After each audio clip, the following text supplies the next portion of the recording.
Olá, seja muito bem-vindo, seja muito bem-vinda a mais um episódio do Sinduscast.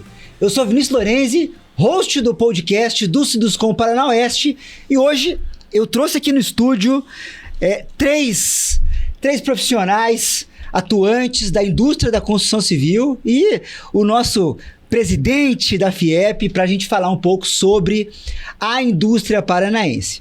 Logo vou apresentar aqui os três, mas quero dizer que é uma alegria muito grande recebê-lo aqui desde já, Edson.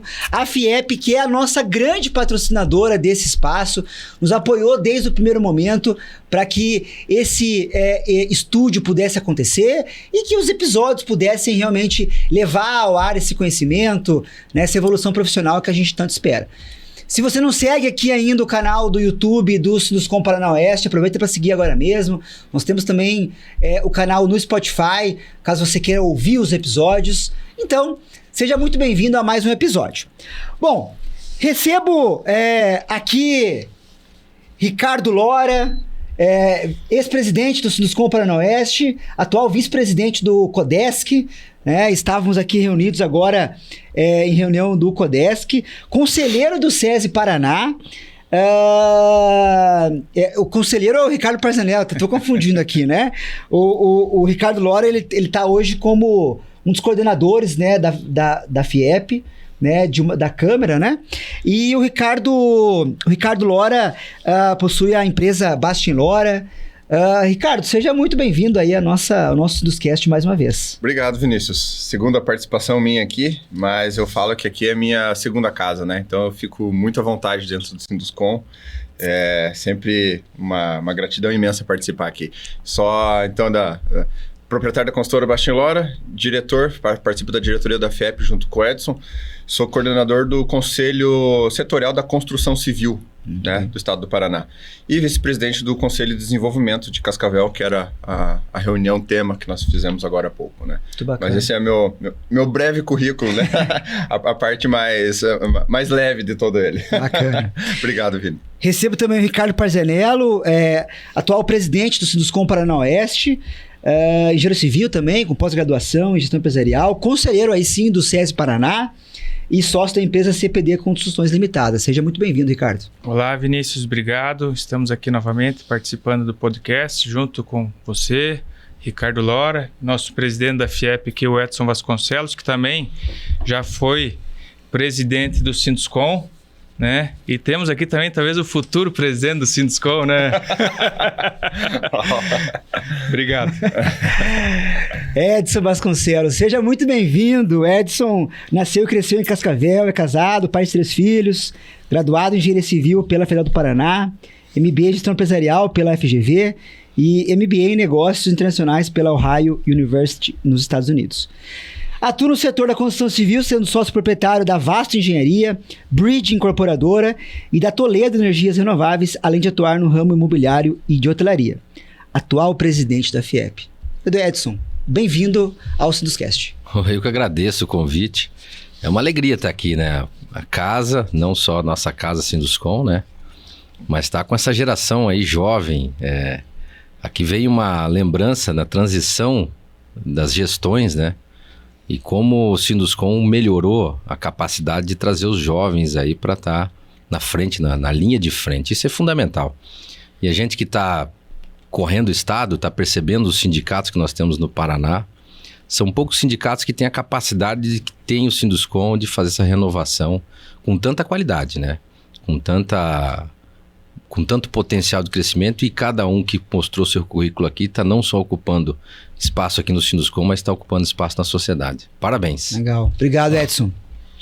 Acho que vamos começar. O Edson citou umas palavras assim, potencial de crescimento, ligado ao Sinduscom, mas pensando em indústria paranaense, né, Edson, eu queria que você citasse assim, de uma forma básica, assim, qual que é o cenário hoje que a gente encontra na indústria paranaense, tá?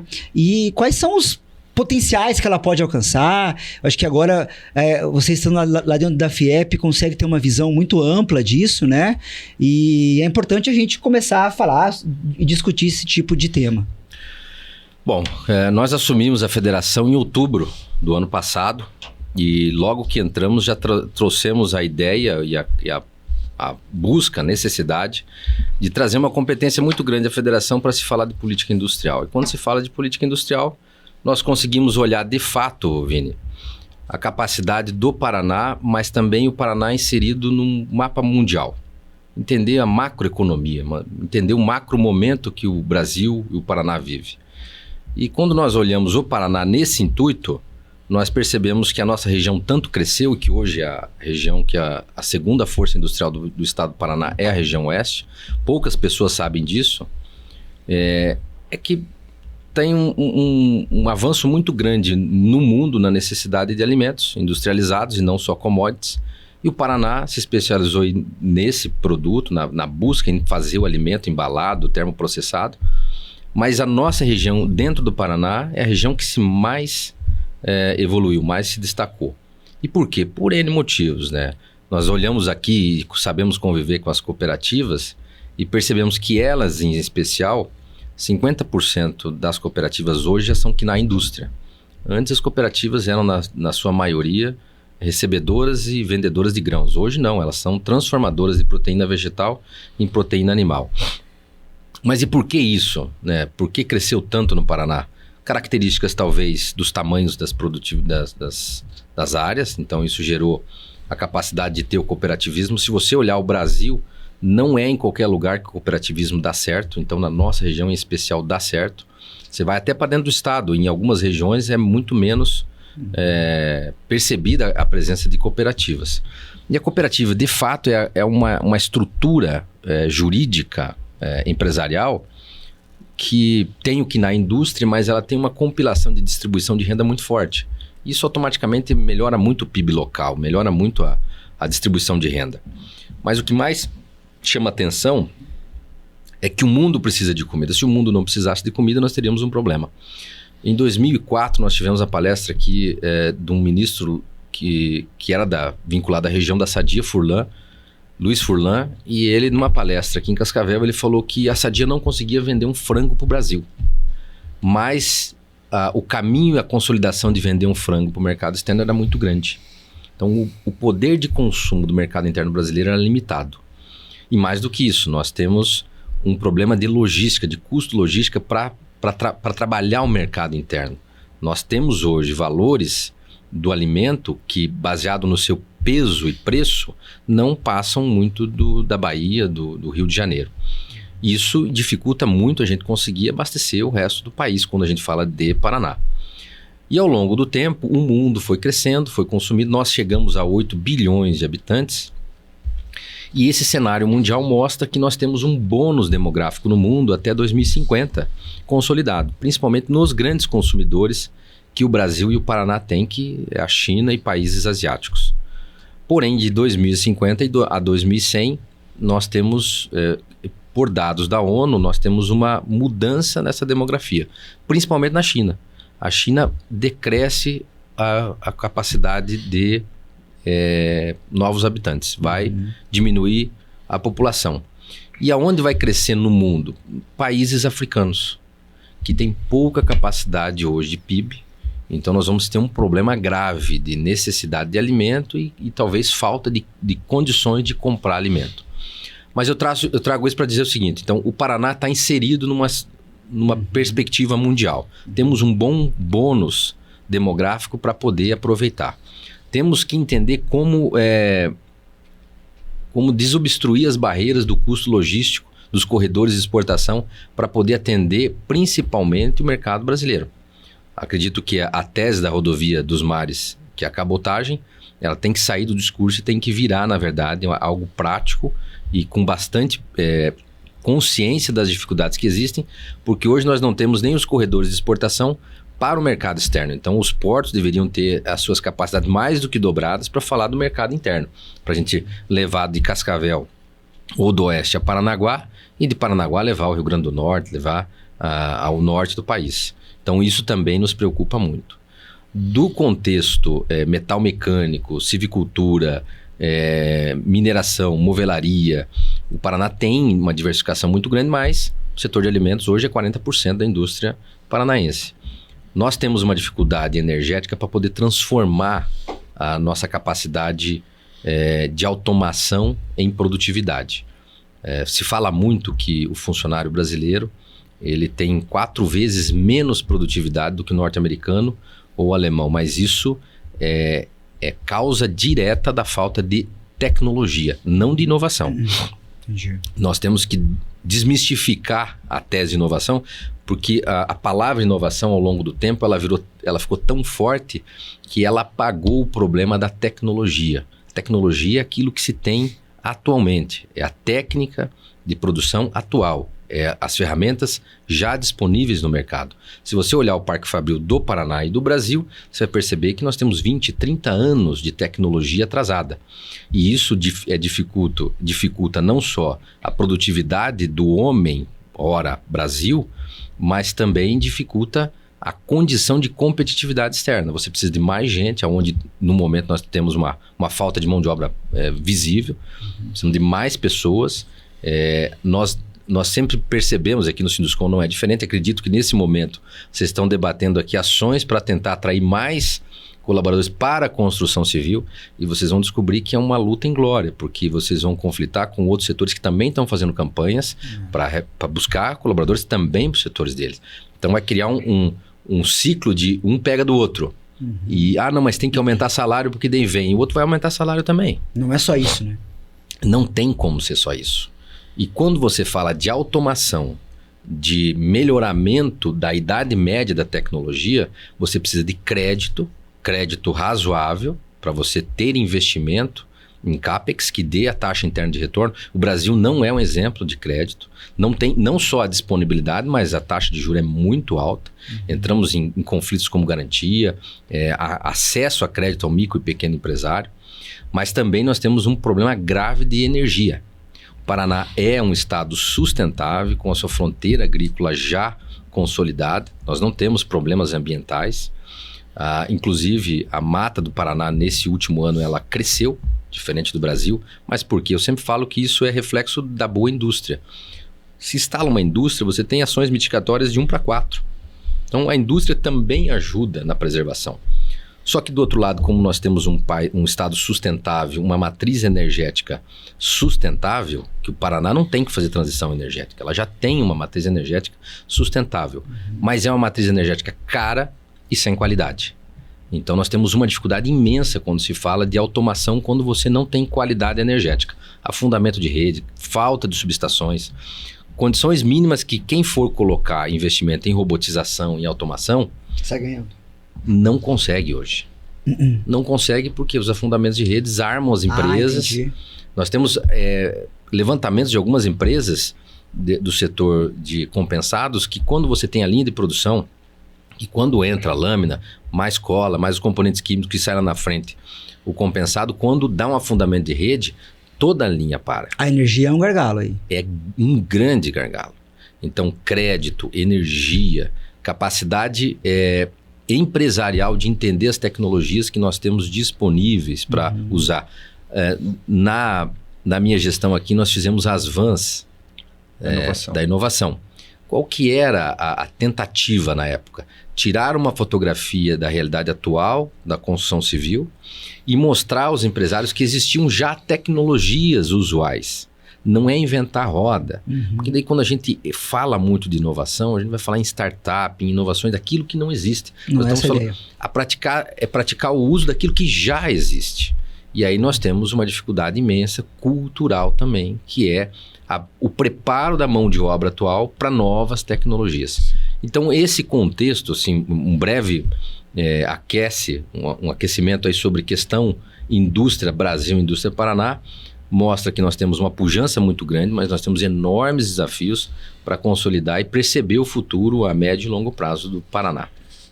Vinícius, eu queria fazer uma complementação que eu acho interessante nesse espaço, porque normalmente a gente fala aqui da construção civil, né? A construção civil estamos dentro do Sinduscom, Sinduscast, e é a construção civil que é o ar que a gente respira. Mas como é importante que a gente entenda um cenário macro, como as demais indústrias estaduais, nível Paraná, ou até mesmo nível nacional ou global, interferem na na pujança da nossa região, o que vai diretamente refletir na construção civil. Então, quando a gente está falando de energia, quando está falando em infraestrutura, está falando no agro, é o que tem movimentado tudo. Então, quando a gente começa a enxergar num espectro mais amplo, quando a gente dá um passo para trás, enxerga um pouco mais de cima, a gente entende que a própria construção civil ela é diretamente correlacionada com todos esses outros... com as outras frentes, né, da indústria. Até mesmo lá dentro da FIEP, por isso que existem os conselhos temáticos e os conselhos setoriais. E é impressionante a quantidade de interferências, no bom sentido, né, que existem entre os conselhos, entre todas as indústrias. Então, é de uma riqueza extremamente grande e é importantíssimo que a indústria da construção civil entenda... Não pense só no seu. Entenda o geral disso tudo, porque é quem... constrói, às vezes é o agro que está construindo, né? Às vezes são as indústrias que estamos construindo. Para trazer gente nova para cá, vai precisar de moradia. Então, está tudo realmente conectado. Quando a gente fala dessa alta demanda de mão de obra, às vezes a gente fica aqui dentro falando, nós estamos falando agora de negociação coletiva e tal, como atrair gente para o nosso setor. É interessantíssimo isso que o Edson falou, que todas as indústrias estão passando... Todas mesmo, porque eu falo, eu imaginava que isso acontecia dessa forma. Estando lá dentro da FIEP, né, a gente conversando com os demais setores, a gente percebe que é geral, que está todo mundo realmente buscando essas soluções. E essas soluções têm que ser pensadas conjuntamente, para não acontecer uma briga entre setores que não vai dar em lugar nenhum, né? Mas essa colocação realmente é bem importante, e essa visão macro de toda a indústria e aonde a construção civil se insere nela e como que elas podem colaborar uma com a outra para chegar nos seus objetivos, né? E também, Laura, com a gente tendo essa visão macro, né, a gente consegue identificar que vários setores, principalmente aqui na nossa região, o agronegócio, ele conseguiu se industrializar e conseguiu utilizar a tecnologia de uma forma muito boa, que aumentou as suas produtividades de forma extraordinária, né? E nós, o setor da construção civil, ainda não conseguimos dar esse passo, talvez um pouco por causa do custo da tecnologia ser elevado, né? Que isso também é uma dificuldade que o Brasil tem em você conseguir captar recurso a um preço acessível para conseguir deslanchar essas novas tecnologias e colocar em prática. Temos a questão cultural, mas ela é facilmente quebrada a partir do momento que você consegue colocar em escala, em produção, essa tecnologia que vai te dar produtividade e também você vai conseguir entregar o produto que você está entregando num prazo mais rápido, que hoje a pessoa precisa daquela necessidade hoje, não daqui 1 ano, 2 anos, 3 anos. Então, esse é um dos grandes desafios do nosso setor hoje, é a gente aumentar a nossa produtividade, né? A mão de obra nós temos, né, já disponível no setor, todos os setores estão precisando de mão de obra, isso é claro, mas a forma hoje que a gente identifica de conseguir produzir mais é através da inovação, da tecnologia, conforme o Edson aqui comentou conosco. E Edson, eu acredito sempre que tudo inicia pela educação, né? E não de forma, né, só ficando na teoria, mas em vias de fato mesmo, né? De educar, do tipo de ensinar, de levar um conhecimento. E eu acredito que a FIEP ela tem um papel importante nisso. E eu queria ouvir um pouco de você, assim, quais ações você identifica que são ações que estão sendo tomadas, que podem ser tomadas, porque tudo que a gente fala, quando a gente fala em desenvolver talento, em mão de obra, em inovação, tá tudo ligado à educação, tá tudo ligado realmente ao fato da gente ensinar desde pequeno, desde base, né, e reter esses talentos para a nossa indústria. Então, o que hoje a FIEP norteia? Como é que é o norte da FIEP em relação a isso?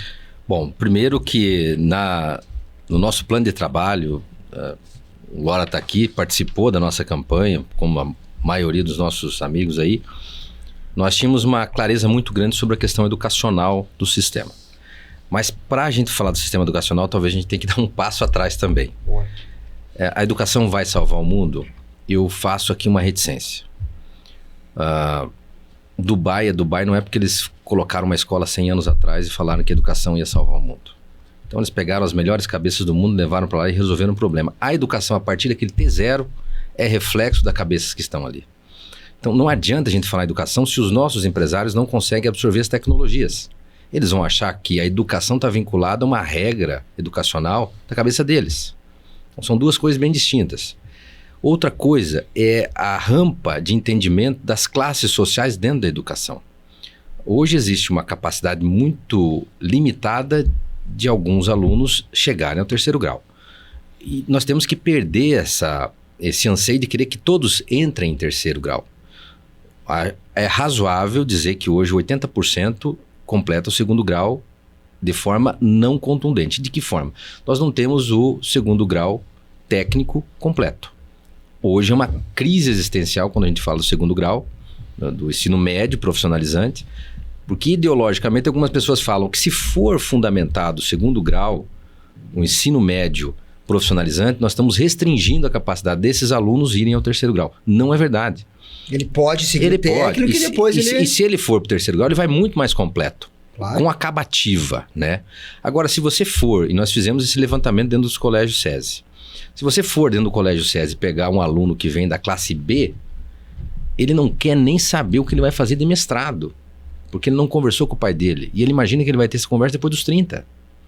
Então, são situações muito distintas da percepção da classe social. Você pegar um aluno da classe D, com 16 anos, ele está desesperado em complementar o salário com o salário dele e a renda familiar. Ele precisa e está correndo atrás de um emprego para ter um profissionalizante paralelo e começar a ter uma carreira. Baseado nessa leitura e com fundamentação do observatório, nós nos aproximamos do Estado quando se fala de ensino médio... Técnico? Não, ensino médio normal do Estado. Tá. Escola pública. Tá. Você vai perceber que lá os alunos são classe D e E. Tá. E é lá que nós precisamos criar o ensino médio profissionalizante. Não é numa escola elitizada. Chega numa escola elitizada aqui e fala, quer fazer o contraturno profissionalizante de eletrotécnica? Ele fala, não, eu vou para Disney o ano que vem, papai não sabe o que eu vou fazer ainda. É uma desconexão sobre... E não estou dizendo que ele está errado. Nós precisamos de pessoas que vão fazer mestrado e vão estar lá em outro patamar. Mas essa linha, quando se fala educação de forma generalizada, ela é perigosa. Ela é muito perigosa. Nós fechamos com o Estado 2.500 vagas no contraturno profissionalizante do ensino médio da educação pública, no começo da nossa gestão, para 2024. Estamos findando agora mais um contrato de mais 15 mil alunos. Ensino médio. Nós precisamos, para a indústria, técnicos. Nós precisamos de mão de obra qualificada, técnica. Precisamos também de pós-graduandos? Precisamos.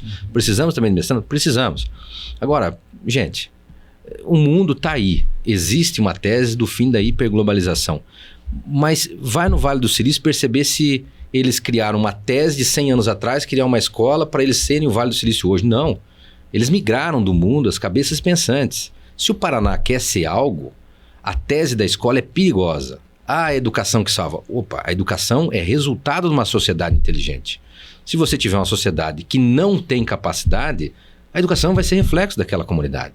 Então nós não podemos trazer a culpa ou a responsabilidade dos nossos alunos que o nosso futuro é brilhante ou não é brilhante por causa deles. A responsabilidade do hoje é nossa. Então nós temos que trazer as melhores cabeças, os melhores projetos, os melhores do mundo para falar do tempo zero para frente. E a educação tem que se agregar a essa linha de raciocínio.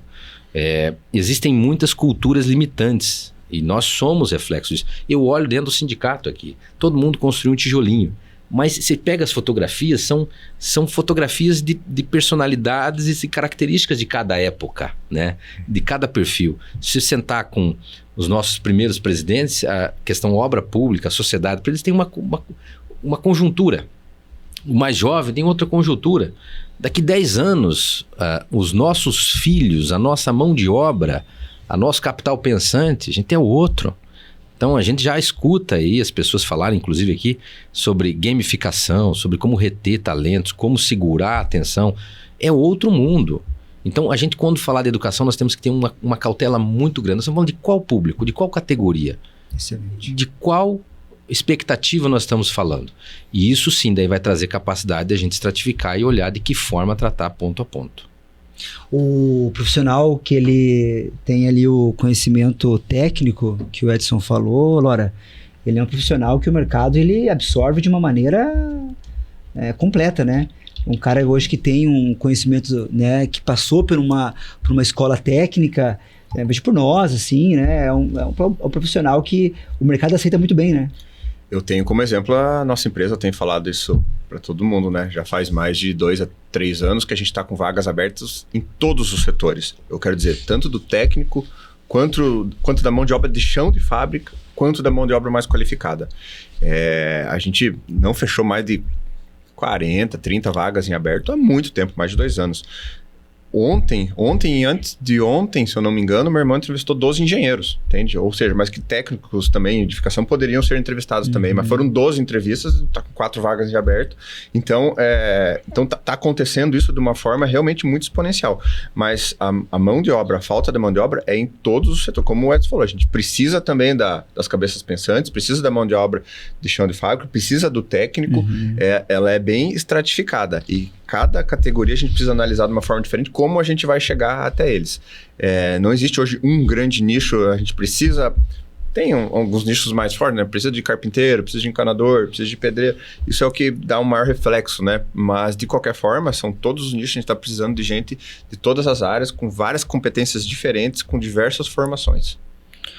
Ô, Ricardo, eu quero entrar num tema ali que o Edson citou, sobre a infraestrutura industrial paranaense, né? Que a gente tem esses gargalos que nós temos hoje, né? E principalmente a questão da logística, né? Que a gente precisa evoluir cada vez mais. A FIEP, ela tem e o Edson pode complementar depois, mas a FIEP tem promovido os fóruns regionais da indústria, né? Onde o objetivo é detectar esses gargalos localmente, né? O que cada região está demandando, né? E nós, assim como outras regiões, também temos gargalos logísticos, né? E algumas necessidades de infraestrutura para que a nossa indústria realmente se fortaleça cada vez mais, né?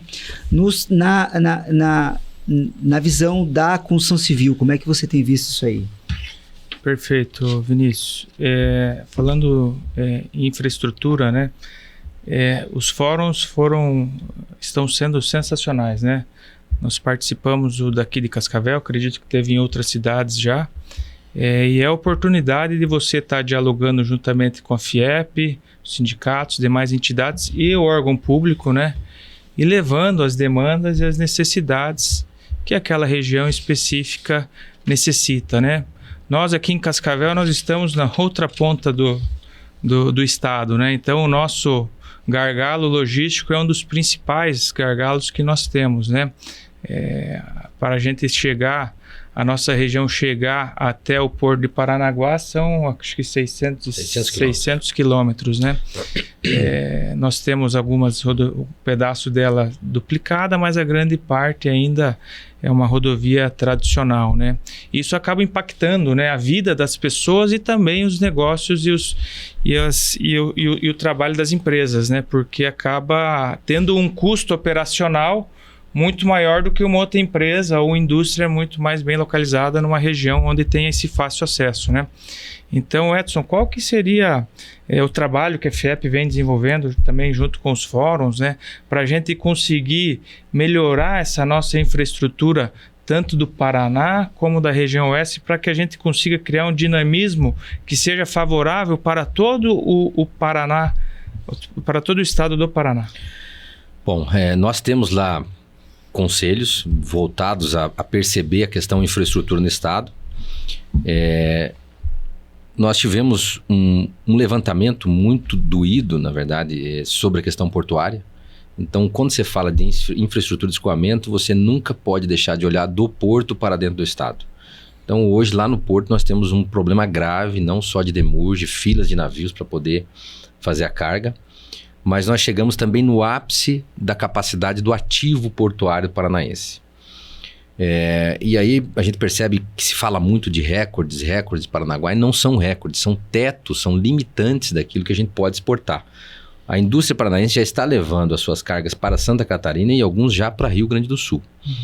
O que nos preocupa muito? Que a infraestrutura é um movimento muito lento, não tem nada que se faça a curto prazo. Todos os planejamentos e as contribuições que a gente está percebendo vão acontecer a médio prazo. Então, este governo estadual pouco pode fazer e algumas ações são do governo federal. Mas quando a gente fala de governos e de capacidade de investimento, a gente sabe que o Estado não tem capacidade de investir a necessidade que nós precisamos de infraestrutura. Então tá aí as concessões rodoviárias. As concessões são parte, sim, de uma solução. As rodovias, em especial, a forma que o nosso Oeste trabalhou, contribuiu, debateu o tema, sempre trouxe uma reflexão. Nós estamos longe, com produtos de pouco valor agregado por peso, que tem como limitante a infraestrutura, a logística. Nos preocupa muito o preço, a modicidade tarifária. A modicidade tarifária se mede quando você tem um caminhão que sai de Cascavel a Maringá e ele não quer pagar o pedágio, ele vai por um Moarama. Então ele não está vendo o valor do pedágio. Ele fala a tese que diminui tempo, a tese que tem menos buraco, a tese de mais segurança, ela não se aplica a mim, porque não paga. Isso sempre nos preocupou. Então, a forma de a gente acompanhar os novos leilões, e eu acredito que talvez a expansão demasiada da malha pedagiada possa sim trazer um custo pesado ao setor produtivo local. Principalmente porque é que nem a tese do condomínio. Você tem um prédio com 100 apartamentos, o teu condomínio é barato. Você tem um prédio com 10 apartamentos, o teu condomínio é caro. Você tem uma rodovia que passa poucos carros, o pedágio será caro. Aí as pessoas não entendem que como certas regiões do país têm o pedágio tão adequado e outras não têm. Porque na expansão da malha você vai levar a malha a locais que não têm fluxo consolidado. E nós tínhamos no Paraná o anel de integração. Um ponto pessoal, e eu não posso falar da federação porque eu não posso nunca discutir quem está em Guaíra da indústria e fala eu também quero infraestrutura e eu topo pagar o pedágio. Mas quando você expande a malha, acredito que foi pensando em levar a infraestrutura para todos no Paraná, nós se desconectamos da modicidade tarifária. Essa é uma grande preocupação nossa. A questão portuária, o nosso porto é público. O nosso porto não é privado. A capacidade de investimento dele pouco interfere pelo problema mobilidade urbana de Paranaguá. Então chegou um teto. O conflito urbano de Paranaguá nunca vai deixar Paranaguá chegar a 150 milhões de toneladas. Já se falava em 60, nós estamos em 65. Mas tem Moegão, tem repotencialização, mas isso não fará com que a mobilidade de Paranaguá se resolva. Ou tira o porto de dentro, ou tira a cidade de dentro, não vai acontecer nenhuma coisa ou outra. Então o que nós precisamos é novos portos privados, que não dependem de dinheiro público. Os TUPs, que são os portos privados, eles têm capacidade de investimento, tem os fundos, tem os grandes operadores, tem os embarcadores que vão pagar por isso. Então o Paraná cresce, cada vez exporta mais, a nossa taxa de crescimento de exportação aumentou muito e a capacidade do escoamento dos canais, principalmente ligado aos portos, nos últimos 14 anos cresceu só 70%. E o nosso volume corrigido passou de 150%. Então isso tem uma desconexão daquilo que o Estado percebe que nós precisamos e aquilo que nós realmente estamos produzindo. A falta de ter o escoamento traz um seguinte problema grave. Você tem uma empresa aqui de classe mundial que está tentando vender para a Ásia, abrindo mercado e fechou um contrato, mas não consegue carregar. Como é que faz? Então há um problema grave. Segundo ponto, sempre falam que o frete ferroviário é limitado pelo frete rodoviário. No mapa que nós fizemos, o rodoviário é a média 3 horas para carregar na região oeste, 10 horas de estrada e 15 horas para descarregar. Vamos dizer que essa logística rodoviária estivesse em plenitude, talvez os R$120 a tonelada que nós pagamos hoje fosse 80. Se tivesse a coerência da descarga. Não estamos nem falando da ferrovia. Talvez a ferrovia, que hoje está 110, estivesse a 60. Então, este problema do custo Brasil, da ineficiência, da incapacidade logística, é uma das grandes missões que a federação tem. E impacta na competitividade. E não é para achar culpado. Isso é um reflexo de vários governos. Agora, nós precisamos olhar com seriedade. É a mesma forma que o Conselho faz aqui, o CODESC faz aqui. Traz técnica, traz pessoas que entendem. Nós estamos fazendo todo um mapeamento. Nós contratamos o Dividino, que é um ex-superintendente do Porto, Paranaguá, uma pessoa conceituadíssima, quem acabou com as filas do Porto. E ele está fazendo um mapeamento total, intermodal, rodo, ferro, portuário.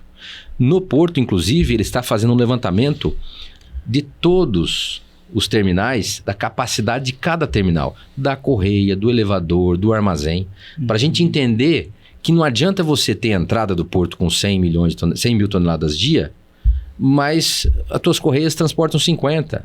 É que nem você tem um cano aqui de 100 milímetros e você tem uma redução para 50. Quem que manda no circuito? É o 50. Entendeu? Não adianta ter PIR para 200. Quem manda é 50. Junto com isso, nós temos um problema de mobilidade urbana de Paranaguá. Então, primeiro, temos que desconectar o sentimento de pertencimento para Paranaguá. Paranaguá é meio, não é fim. Paranaguá, você tem algum dono, que é o Estado, ok. Mas reflita que para nós, setor produtivo, tem que deixar de saudosismo. Se não for Paranaguá, nós vamos para Itajaí, nós vamos para o Novo Porto, nós vamos para São Francisco, nós vamos para qualquer outro, Itapoá. Ou para novos portos privados que venham a... Porque nós precisamos escoar. Nós precisamos escoar.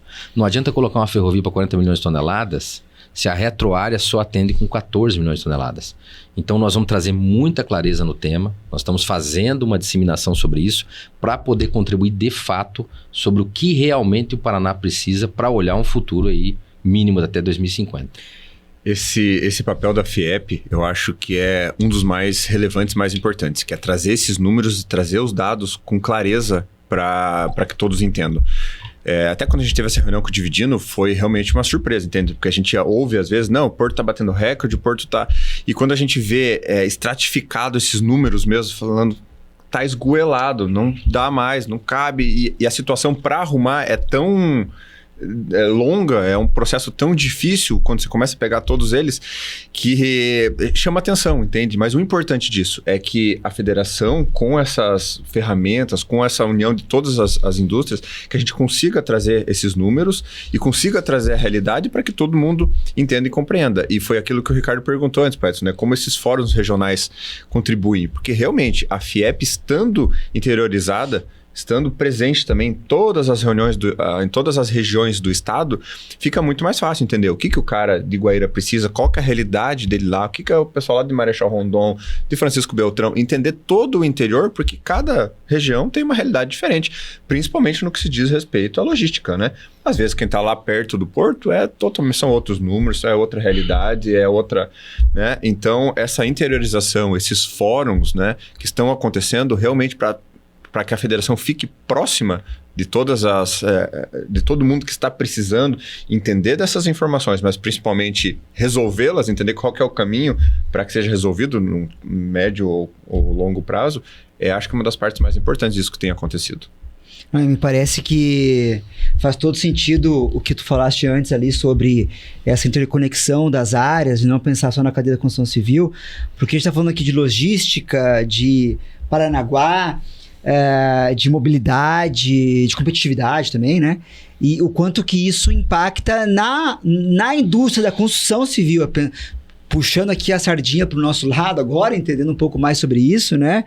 Porque nós temos um potencial muito grande de obra em todos esses né? Isso que a gente está falando, né? Pô, falando em logística, tem uma probabilidade de muita obra. Falando de concessões, que agora a gente entrou ali, as concessões, elas têm volumes enormes de obra previstos, né? Há um potencial agora de novos financiamentos, né? Novas promoções que o governo tem buscado trazer para obras de diversos impactos aí, né? Então, para a cadeia da construção civil, me parece um cenário que tá favorável, olhando a FIEP com todo esse fervor, né? A indústria, ela tem 3 grandes camadas. E tem a indústria da indústria. Então, você tem a indústria do cimento, que é para a indústria da construção civil. Você tem a indústria da borracha, que é para a indústria, daqui a pouco, do automóvel, qualquer outra, que vai estar na sua última etapa em contato com o consumidor. Então, a indústria de uso de bens de consumo, essa é quem está em contato com o cliente. A tua empresa não está em contato com o cliente, o uso final. O apartamento, a tua construtora está em uso final, mas o vidro, o piso, o cimento, o tijolo, o aço, são indústrias para indústria. Primeira camada. Primeira é a indústria extrativista, que depois você tem a indústria de bens de capital, que são indústria de máquinas, ceifas, máquinas que estão lá dentro da nossa empresa. São bens de capital que transformam um bem primário num produto final. Provavelmente uma indústria de vidro tem uma máquina que transforma a areia extrativista em vidro e chega para cá.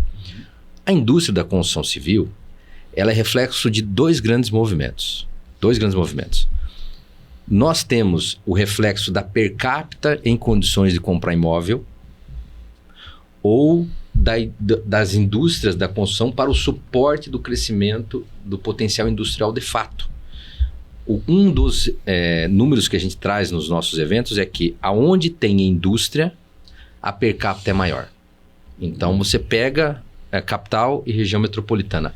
A per capita da capital e a taxa de industrialização é a maior per capita do estado. A segunda maior per capita do estado é a nossa, pelo grau de industrialização. Agora, quando você vai no município, que tem um alto grau de industrialização, a per capita do município é alta. Então, veja só, compra apartamento quem tem per capita. Tem consumo no supermercado quem tem per capita. O mercado constrói. O funcionário do mercado compra apartamento. E a gente consegue construir a estrutura de ativos industriais. Nós somos reflexos diretos da indústria. Se a indústria é mal, a per capita cai. O mercado de incorporação com certeza vai sofrer. Nós vamos ter dificuldade de venda. E automaticamente aquele mercado da construção vinculado à infraestrutura, à estrutura de ativos da indústria e à estrutura pública também sofre. Então nós precisamos entender que nós somos reflexo de uma indústria saudável. Nós não somos atores individuais, soltos, não tem como fugir disso. O teu conselho, comitê lá na FIEP tem um papel importante nisso, né? Basicamente, a gente trata todos os assuntos convergentes, é o Conselho Setorial da Construção Civil. Todos os assuntos convergentes entre todos os entes que participam da construção, desde fornecedores, né, os próprios Sinduscon, CCPOT, construção pesada, infraestrutura. Então, todos eles têm uma conexão. Então, tudo que é de interesse do setor e que seja a nível estadual e que seja realmente importante, a gente discute dentro desse conselho, né? Lembrando que existem outras instâncias que discutem a nível municipal, obviamente, ou regional, o próprio Sinduscon. A nível federal temos a CEBIC também, a nível estadual tudo que precisa é diretamente com o conselho setorial, né? Mas ele tem um papel realmente muito forte, muito importante. A gente tem, os players estão lá dentro, todos eles participam num nível assim de real importância, tanto que as pautas são muito dinâmicas, sabe? Toda reunião, todo encontro nosso, a gente percebe sim que o pessoal está muito dedicado a encontrar saídas conjuntamente com todo o setor da construção, com todo mundo que tem participado.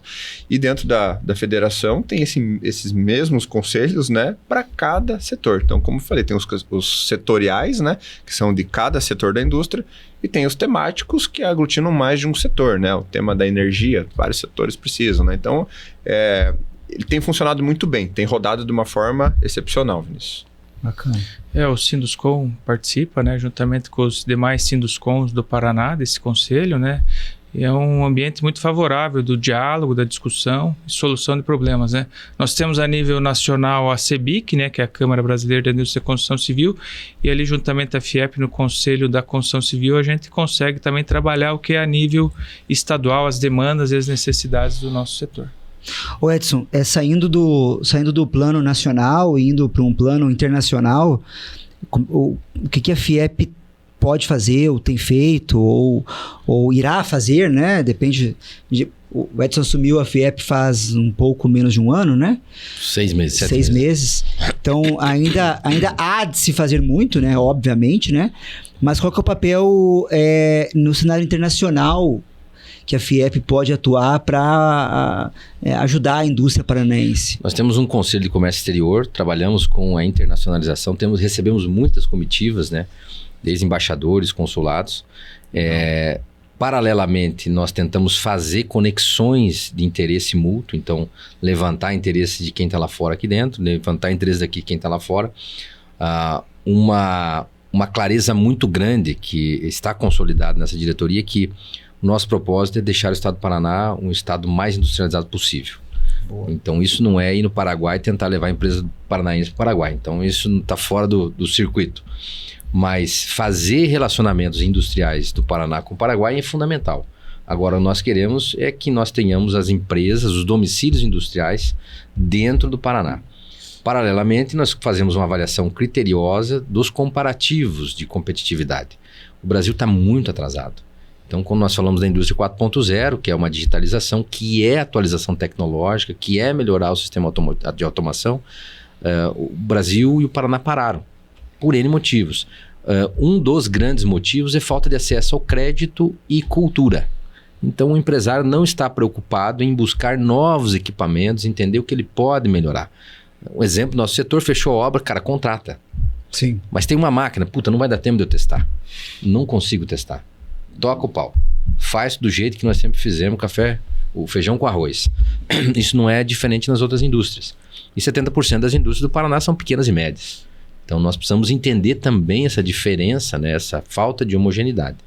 E a federação vem agora muito forte com um projeto chamado Jornada da Produtividade, que no começo era a Jornada da Digitalização, para ter uma conexão com a indústria 4.0. Decidimos mudar o nome porque em entrevistas qualitativas nós percebemos que o empresário tem dificuldade em entender o que é digitalização.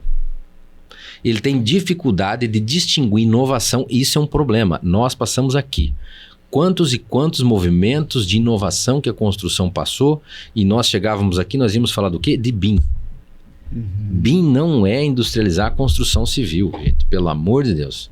Nós falávamos de automação de projetos. Estamos falando do bem-estar do consumidor, esse hábito de consumo. Agora, nossas obras estão ainda sendo feitas de pau a pique, de escoras de eucalipto. Então, para nós melhorar a performance da indústria da construção, é melhorar a capacidade da mudança da industrialização da indústria da construção civil. Então, isso para nós é, sim, um grande desafio, mas nós precisamos, na verdade, melhorar o entendimento. É uma crítica pessoal que eu sempre não tenho medo de colocar. Nós trazemos muitos acadêmicos a darem opinião, muitos teóricos, nós temos que trazer práticos. Se trouxer acadêmico, ele vai puxar a inovação para o BIM. Nós não fazemos projeto, nós executamos projetos. A maioria das empresas aqui contratam projetos arquitetônicos de terceiros. E esse cara tem responsabilidade de ter BIM. Porque se você colocar no teu edital que você vai contratar só com BIM, no outro dia eles estão fazendo com BIM. Entendeu? O que nós temos que fazer é saber executar com BIM. Agora, sistemas automatizados, inteligentes de casa. Esse é problema dos fabricantes. Porque nós estamos fazendo ainda obra de pau a pique. E daí falta a gente, falta a mão de obra. E também a falta de entendimento do que são incorporadores que estão em contato com o cliente, bens de consumo, aquele que nem necessita ser da engenharia. E o construtor de fato. Então, eu acho que essa clareza, nós temos a responsabilidade de fazer reflexões, menos teoria, mais praticidade, para a gente poder estar aí e fazer a evolução. Eu tenho falado sempre isso, Edson. Eu sou muito questionado, né, sobre a questão de inovação, tecnologia, o que a construção está fazendo. Até clientes meus, sabe? Às vezes, Ricardo, mas a obra vai levar quanto tempo? Vai levar X. Mas não pode, cara, tá? É o mesmo tempo que levava 10 anos atrás, quando meu pai construiu a sede aqui. Eu falei, é o mesmo tempo. Mas por que isso? Aí quando começa a obra, quando o cliente entende, ele falou, realmente, cara, a gente artesanal. Totalmente artesanal. E muda e vai. Um dos principais pontos que eu cito que isso acontece é pela individualidade de cada obra, né? O momento que a gente conseguir repetições em obra, quem sabe a gente até consiga trazer uma tecnologia diferente para realmente fazer uma produção em escala. Mas é impressionante como outras indústrias estão um pouco à frente. A construção civil, ao meu ver, uma outra crítica pessoal, a gente ainda está um passo atrás ainda, entende? Se você pegar ainda, a gente está empilhando tijolinho ainda, com a mão lá, pega o tijolinho, passa a argamassa, empilha, e ao outro lado a gente falando de BIM, entende? Então, realmente, é uma distância muito grande no que a gente tem falado, do que tem visto de tecnologia de inovação, à realidade. Então, o que eu sempre tenho colocado? Até mesmo quando eu fui coordenador do Comate aqui, né, que a gente falava bastante de BIM, e o que eu sempre trazia? A gente precisa de cases de sucesso, precisa entender lá na ponta como isso chegou e como isso reduziu o custo, como isso reduziu o prazo. E para isso reduzir custo e prazo e ter uma produtividade, uma produção muito maior, a gente precisa que toda a cadeia esteja com a tecnologia agregada, esteja com a inovação conectada para que tudo aconteça. Porque daí não adianta, né, a gente fazer uma etapa que tem uma máquina que faça sozinho. A gente falou bastante, né, Vini? Até acho que no outro podcast sobre... Laura, sem contar quando o projeto de BIM não demora mais do que a obra, né? Às vezes acontece também, né? Às vezes acontece. E normalmente o cliente chega querendo a obra para ontem, né, cara? Não dá tempo de você ir atrás de uma máquina, não dá tempo de você ir atrás de um sistema novo, né, de testar algo diferente. Então é uma indústria muito dinâmica, extremamente dinâmica, e que ela precisa realmente, em algum momento, vai ter que parar para pensar, mas principalmente, eu acredito que isso só vai acontecer com a prática, com as obras rodando, com alguém tentando, com alguém fazendo, tendo um case de sucesso, ó, funcionou, deu certo, o negócio rodou, mas ainda a gente está engatinhando. Ô, Ricardo, mas eu já quero colocar aqui uma pauta para a gente levar para o Comate, Laura, para que, de repente, o Comate comece a focar exatamente nisso, assim, sabe? Na industrialização das nossas obras, né? Para que a gente tente... ficou muito tempo no BIM, muito tempo em negócio, e foi o que o Edson falou, mas, de repente, o ideal é focar exatamente neste item, né? A industrialização. Concordo plenamente.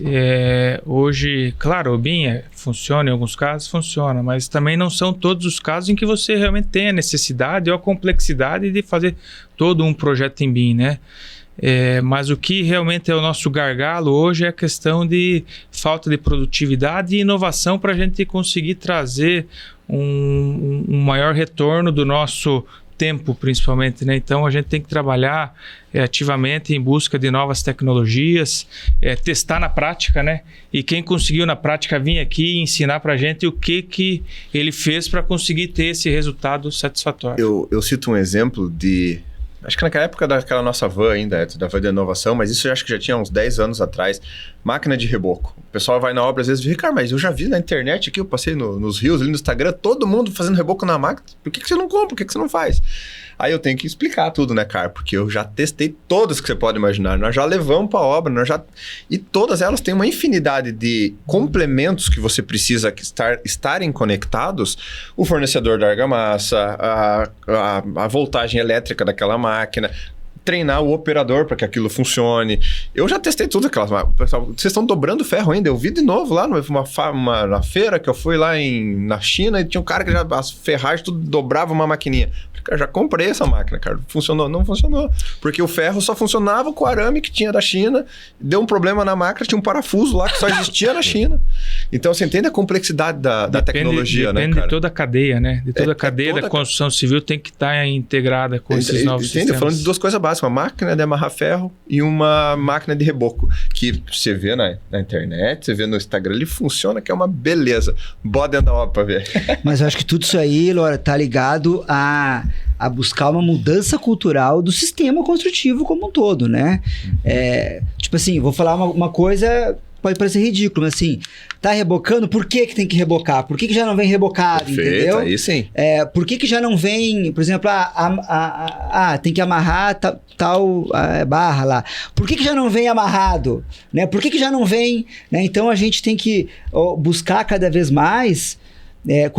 eu acho que o tema industrialização, ele reflete exatamente isso, né? É a gente mudar a cultura, né? Mudar a cultura de como é feito. Claro que mantendo, né, Ricardo? Qualidade, mantendo segurança, durabilidade. Isso é premissa básica, né? Se a gente não tiver isso, não adianta nada. Não adianta, agora eu tenho uma nova tecnologia aqui maravilhosa, são casas de lona. Como assim? Não, é muito prático e tal, eu faço aqui rapidinho. Sim, mas não dura nada, uma semana acabou. Não, então já não é interessante. Então a gente tem que buscar esse trio aí, né? Segurança, qualidade e durabilidade, né?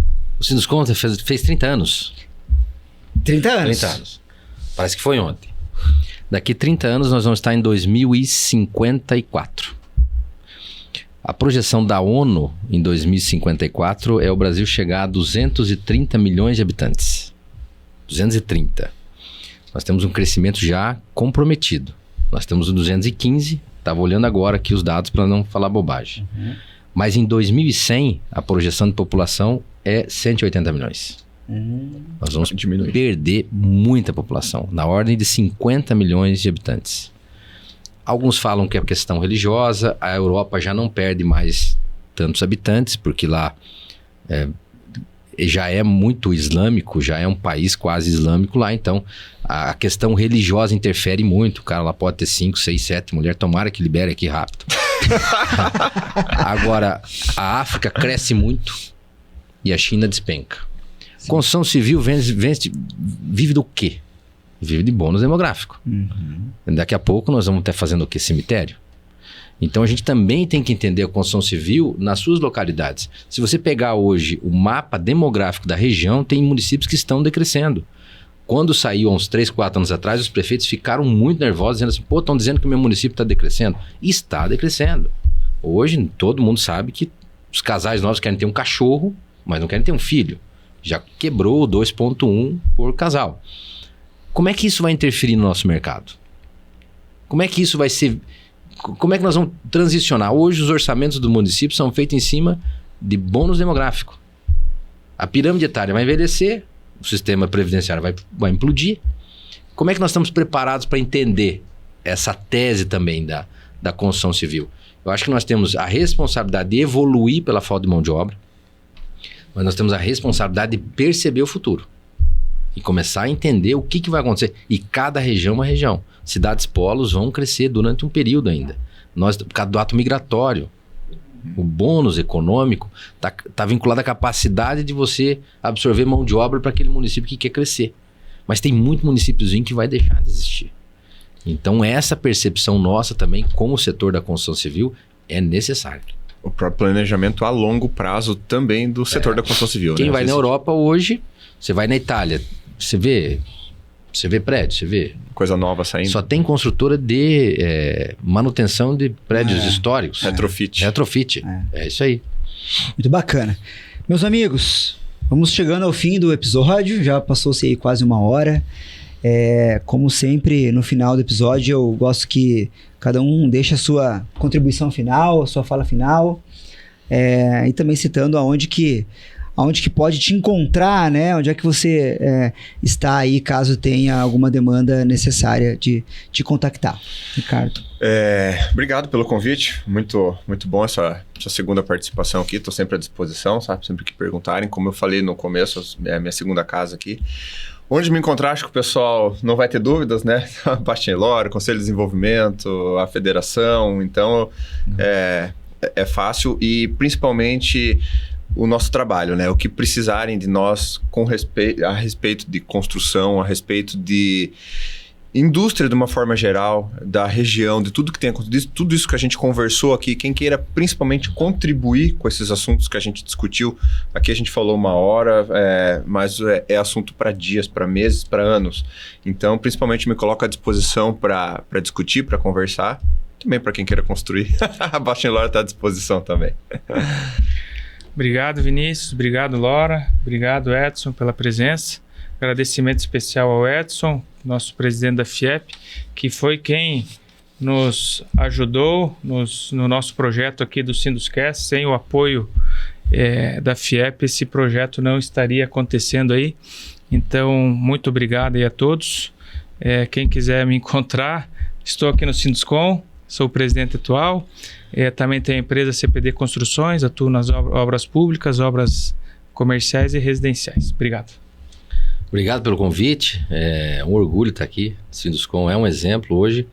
Poucos sabem, mas dos 95 sindicatos, o nosso Sinduscom é o segundo com mais associados. Primeiro o Sinduscom Paraná, com 700 e alguma coisa, e nós somos o segundo. Bacana. É muito importante. Eu acho que a expressão, né, sindical, a representação que o Sinduscom hoje tem pela presidência da federação não é à toa.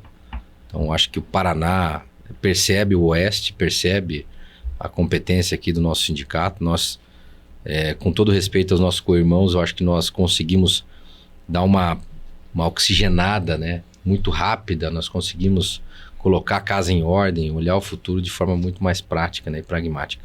Show de bola. Contem comigo. Edson, obrigado. A gente quer dizer que quer te dar os parabéns pelo trabalho que você tem feito desde o primeiro momento na FIEP. A gente tem acompanhado, né, o Ricardo Lora mais de perto, eu, Parzanello, também participando das reuniões. Parabéns por tudo que você tem feito. A indústria paranaense certamente vai evoluir cada vez mais contigo lá dentro. Quero agradecer novamente a FIEP, né, por esse espaço, e também os nossos patrocinadores, a SF Empreendimentos, a construtora JL e a Pedral Imóveis. O Sinduscast encerra mais um episódio por aqui. É um episódio que é bacana se você puder compartilhar com seus amigos que tenham interesse para falar sobre indústria, entender um pouco mais da indústria paranaense, o cenário que ela vive hoje, as expectativas futuras. Então, compartilhe esse vídeo, siga novamente aqui, né, se você ainda não segue o canal do YouTube do Sinduscom Paranaoeste e também do Spotify. Muito obrigado a todos e até o próximo episódio.